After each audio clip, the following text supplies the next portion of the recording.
தூக்கம் வரலைன்னா அந்த கேப்டன் செய்தி சேனல்ல போட்டுருவான், அந்த நீ தொலைக்காட்சிய. 2 பேரும் பேசுறத பார்த்தா என் மனைவி கூட அருமையா சொன்னாங்க. சிரிக்காதீங்க, நான் மறந்துடுவேன் என்ன பேசுவேன்னா, அப்போ விட்டுருவேன். நான் கொஞ்சம் முன்ன பண்ண பேசுவேன், நீங்க கோர்த்து புரிஞ்சுக்கிறீங்க. கூட்டத்துக்கு வரவங்களா ஊசி நூலோட வாங்க, நான் பேசுறத கோர்த்து நீங்க புரிஞ்சுக்கிறீங்க. நான் சும்மா என்ன சொல்லுவாங்க, நான் வந்து கோபப்படுறேன்னு சொல்லுவாங்க. நான் முடிவு என்ன வேணாலும் நீங்க சொல்லிட்டு போங்க, நான் அதை பத்தி கவலைப்படல.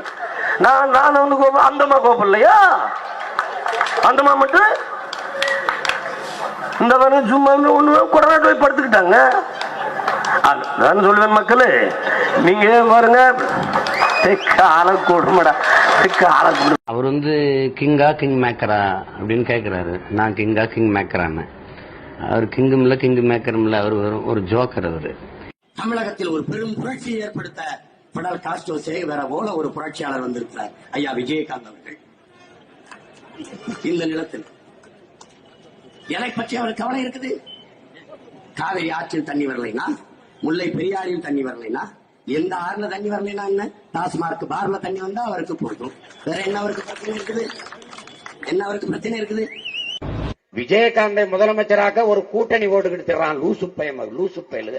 அந்த கூட்டணிக்குள்ள இருக்கிற நல்லகனுக்கு கால் கட்ட மயிரளவுக்கு பெறுவானடா விஜயகாந்த்.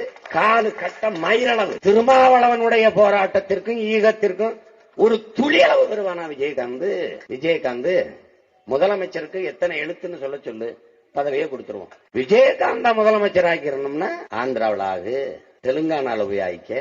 ஏன் ஊர்ல உனக்கு என்ன வேலை? எல்லா தமிழனுக்கும் தெலுங்கனுக்குமான போர். மான தமிழர் நிலத்தை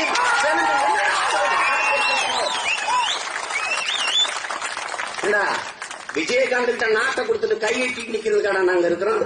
அவ்வளவு கேடு கட்ட கேனப்பை மக்களாடா நாங்க. கேவலம் ஒரு கபடி டீமுக்கு கூட கேப்டனா இல்லாதவனை பிடிச்சு கேப்டன்.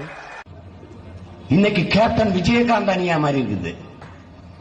6 படை கட்டி என் இனத்தின் விடுதலைக்கு போராடி என் தலைவன் கூட கேப்டன் போட்டுக்கல. ஒரு காகித கப்பலை கூட ஓட்டுனது இல்ல. கபடி அணிக்கு கூட கேப்டனா இருந்தது இல்ல. கபடி டீமுக்கு கூட. இவர் தமிழ் இனத்திற்கும் கேப்டன் ஆயிட்டாரு. விஜயகாந்த் எல்லாம் முதலமைச்சரானா மொத்த தமிழனும் தீக்குளிச்சு சாக வேண்டியதான்.